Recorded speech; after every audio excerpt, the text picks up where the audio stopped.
Plato's three parts of the soul. The concept of the soul is mainly associated with religion, and is one that is not very prominent in the scientific field aside philosophy. Plato's concept of the soul links human personality with the characteristics of the society.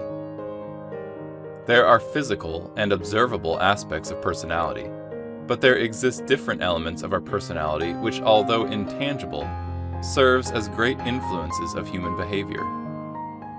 Plato's three parts of the soul is one of the ancient theories of the soul. Interestingly, these three parts of the soul have their symbolism in the human body.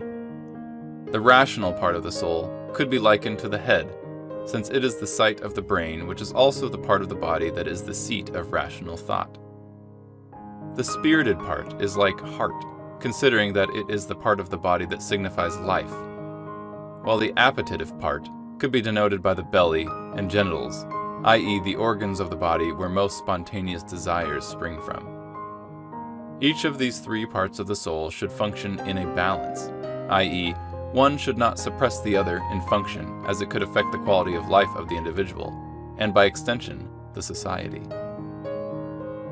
Plato postulated that the soul is tripartite in nature, and possesses three aspects, which are appetite, spirit, and reason. These three parts of the soul can either work harmoniously, or can be in conflict. When the three parts of the soul are functioning in harmony, then the individual will be happy, inspired, and creative. And when there are several individuals in the society with the three aspects of their souls functioning in harmony, then the society will be peaceful and orderly, and crime will be lessened. An ideal society should at least have leaders who have the three parts of their soul functioning collaboratively. 1. Appetite. Appetite is the part of the soul that sponsors the desires and cravings we experience. Desires such as what to eat, what to drink, where, drive, etc. may all be classified under appetite. Most of these cravings are spontaneous and may not exactly be logical. These desires can also range from existential needs to mundane wants. The need to eat and drink is connected to life, and even though human beings can exercise restraint from food or water for some hours or even days, persistent withdrawal from these will inevitably lead to loss of strength and subsequent death. Erotic pleasure is a part of the appetite. The desire for pleasure has to be supported by logic, as the overall and unbridled pursuit of appetite will bring about a society riddled with crime and diverse corruption. Human wants are unlimited. The more some are satisfied, then the more others surface. And this is why logic is important with regards to the expression of appetite. According to the observations of Plato, there is the just soul and then the unjust soul. In the just soul, spirit and logic form an alignment to resist the desires of the appetite, while in the unjust soul, the spirit ignores logic and indulges the appetite desires of the body. This could potentially explain the concept of addiction. An average cigarette addict may be conscious of the dastardly effects of indulging in the frequent consumption of the substance, yet continues to consume it to the detriment of their health. In this instance, logic has been suppressed so that the desire for pleasure overrules logical reasoning. Logic can be acquired by knowledge. Knowledge is powerful and should translate into a higher quality of life if properly engaged. However, the individual must exercise a strong resolve to be able to ignore the apparent pleasure that comes with indulging the demands of appetite. 2. Spirit. This part of the soul compels the individual to experience strong emotions, such as anger or temper. The concept of spiritedness, in its natural form, differs from spirituality, but merely implies lots of energy. The spirited aspect of the soul is therefore the reason why we have passion for a just cause. It is the reason why we may want to relate with winning and overcoming challenges.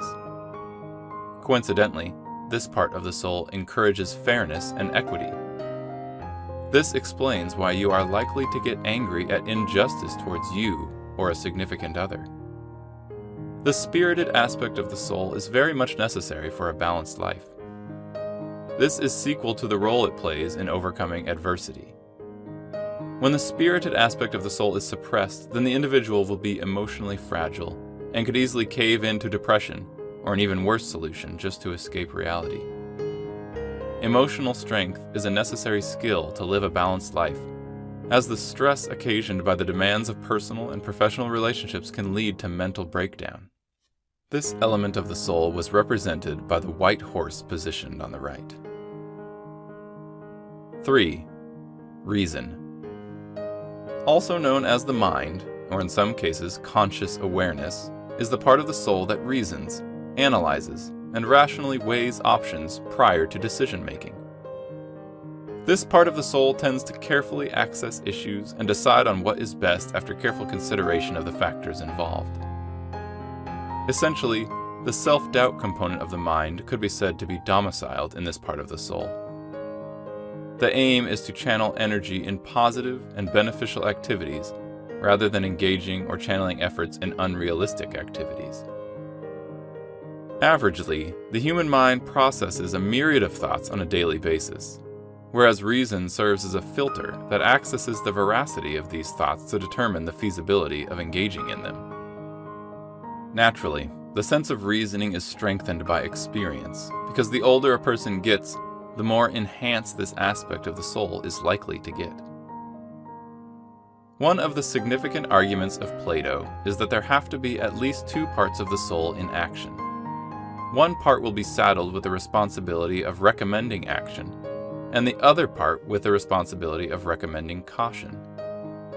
A reflection of these parts of the soul among the ruling class will be helpful to the cause of society, as they will be able to model pro-social behaviors that their subordinates will imbibe.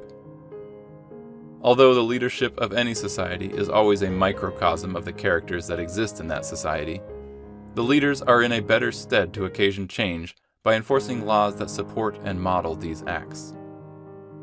A soul can be healthy or unhealthy, as the case may be. Justice, therefore, is one component that brings health to the soul. The more just a society is, then the healthier such society is likely to become.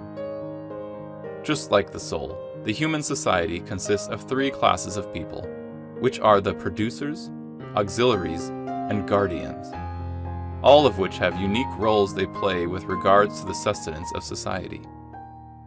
Contextually, Plato drew a comparison between the soul and the society, because both are tripartite in nature.